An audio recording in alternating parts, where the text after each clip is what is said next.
We are rolling. I learned that from you. We are rolling. So we are rolling. Do you understand that? we are. We are sitting at the ranch of Terry Kaiser. Do you have a name, a formal name for this? Yes, it's Sleeping Dog Ranch. Sleeping Dog Ranch. I wonder where that came from.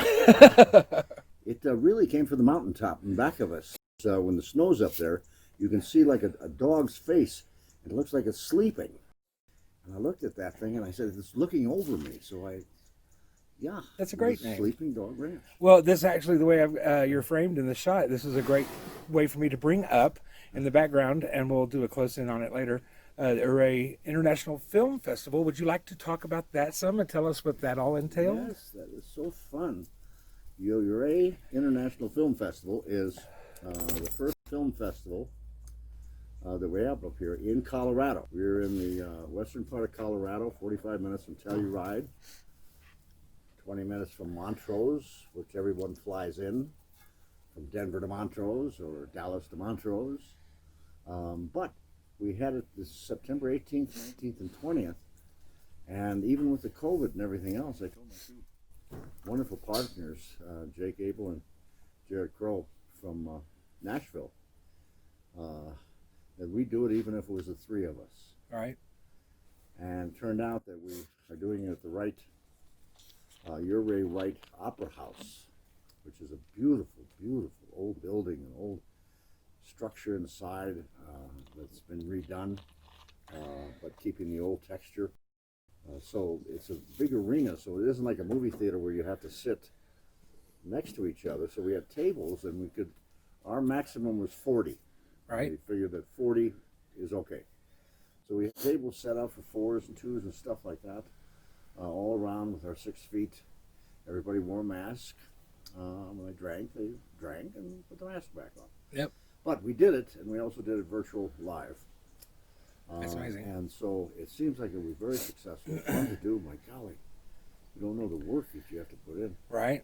We thought we'd have something like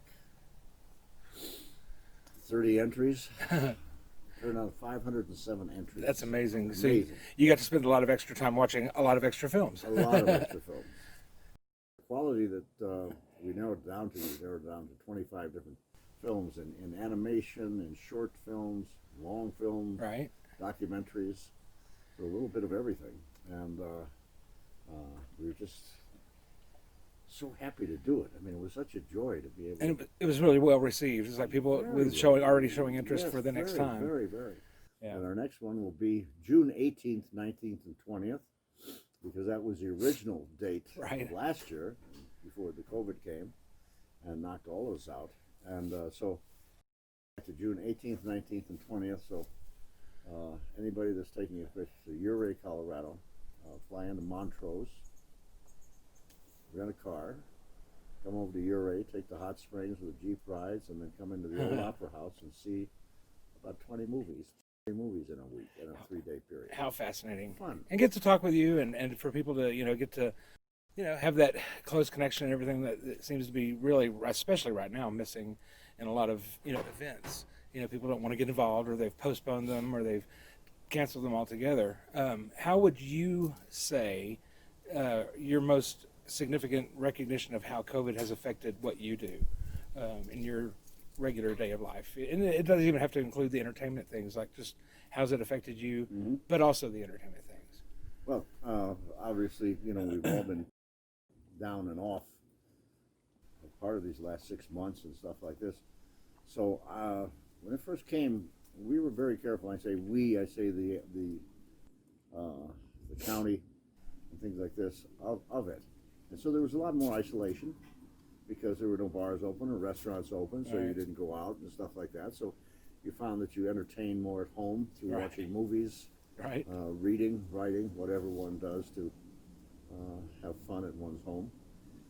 So I found the transition, not a transition, but just kind of my way of life. Yeah. Okay, I'm not going to the movies, I'm not going out to dinner, I'm not, Right. but I'm still here in the country, in the mountains, Right. and nobody's starting to shoot me, and so Right. I'm okay, I'm happy. Yeah, because it's so miserable up here. You know, for this will be all obviously all edited together, right? But for those who don't know, at least my history connected to Terry, I'll cut us back to we'll kind of do some jumping around here. Yeah. So in 2013. I had gotten an agent in Austin, and she was like, "Well, we like you, but we want you to take acting lessons." And I was like, "Acting lessons? I've been in the theater for years, But of course, it was mainly focused towards television and film and things like that. So I got to looking at the available instructors in Austin, and each of them had their own unique individuality and what they brought to the table. And then I saw Terry's name, and of course, I had known who he was by being a fan for years, just because of things like Three's Company and all that. And it was like they were just starting the Actors Arena. I was like, that's, if I'm going to, and honestly, it was like, if I'm going to learn from somebody, I want to learn from somebody who's actually done all of it, So it was like, that made the most sense. And so the first night I went to class, and I was very timid, timid. Imagine that. And my mom had asked me to tell you that she loved you on The Doctors. And it was at the end of class, and you were putting chairs up. Nobody else was there, and I walked up behind you. And I was like, "Mr. Kaiser," little meek Kenny, and you turned around and said, "That was my first show. It was my first television show." And you said, "Let's go have a cigarette." And we went to the front of that little theater, and that little balcony outside. Yeah, it was perfectly made for smoking. Yes, yes. And we sat up there and just started, talking. And then the very next week was when we started working on monologues and stuff. And I had done that one about I Hate Hamlet, and I was actually had my mother on the phone when I did it, and you laughed, and I was like in my head, I'm like, I made Terry Kaiser laugh. But from there, we actually became friends, and I started watching your dog and started doing personal things for you. So we've got a really interesting and fun, relationship that we've been able to carry on. So, but with the Actors Arena, tell me about how the dream of extending kind of what you learned with the Actors Studio into what you were doing now and passing that along to upcoming and even established actors. How did that whole idea get going?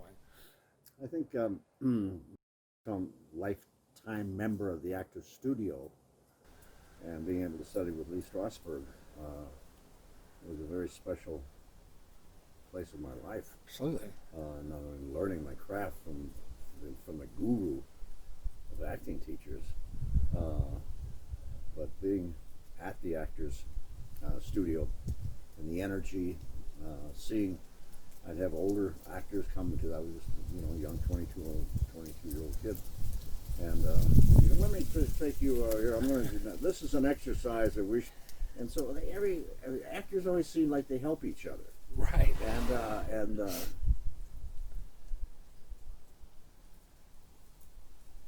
little thing just came into my coffee. Yeah. Yeah. Who could have planned that? That was a Lee Strasberg role right there. Get into the leaf. Get into the leaf. Exactly. Be the leaf. So, you see, I think the older you get, that you want to pass on stuff. And I can't pass on how to nail a nail with a hammer. But I can, about acting, because I've just had the experience through all the years of doing it. Yeah. And then the guidance of Strasberg in my younger years of giving me a direction with my craft. So the Actors Arena came up because I was with a lady friend.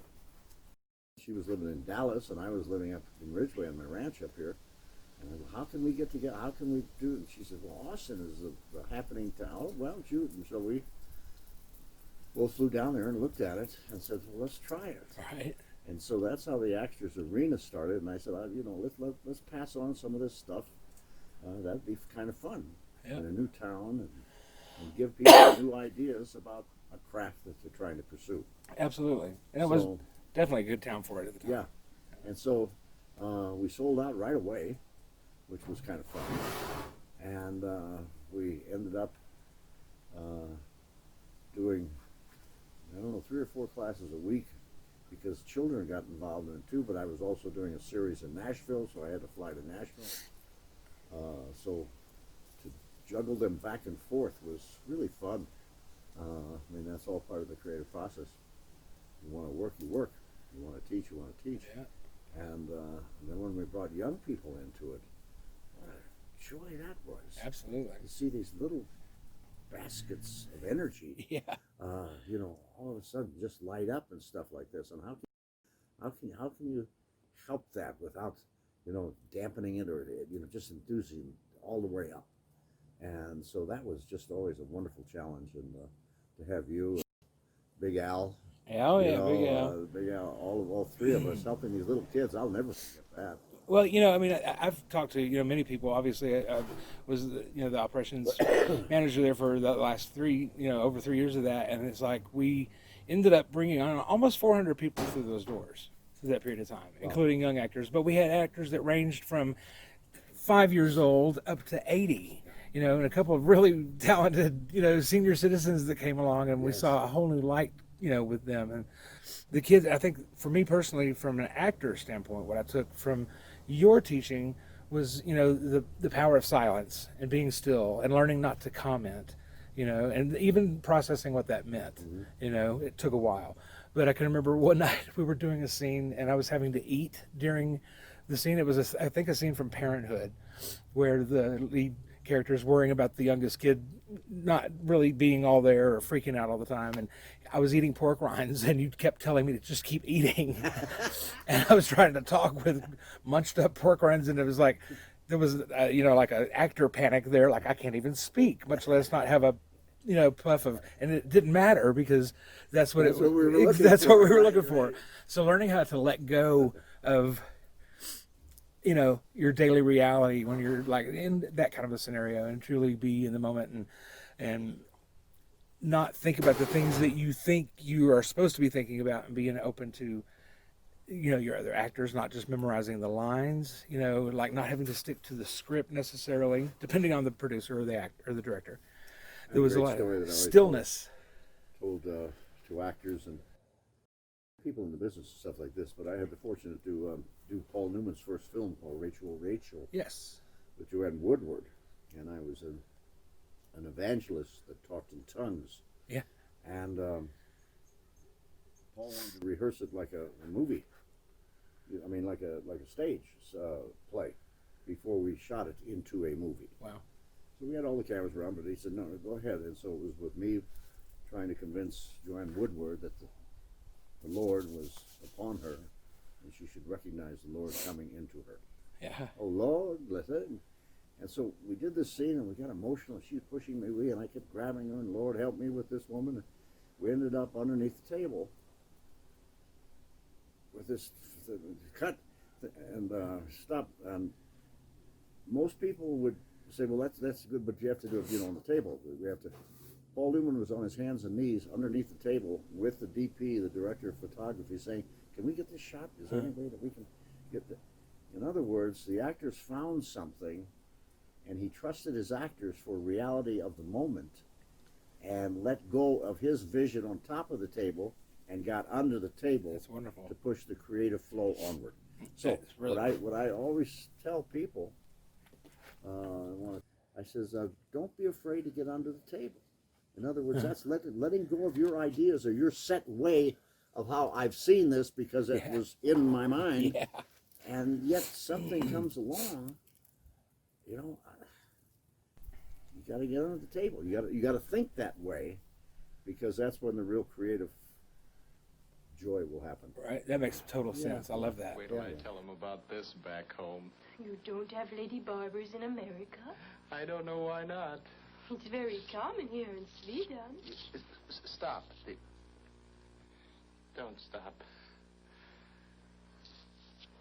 Stop. I'm sorry, honey. I've been spoiled. I don't understand this spoiled.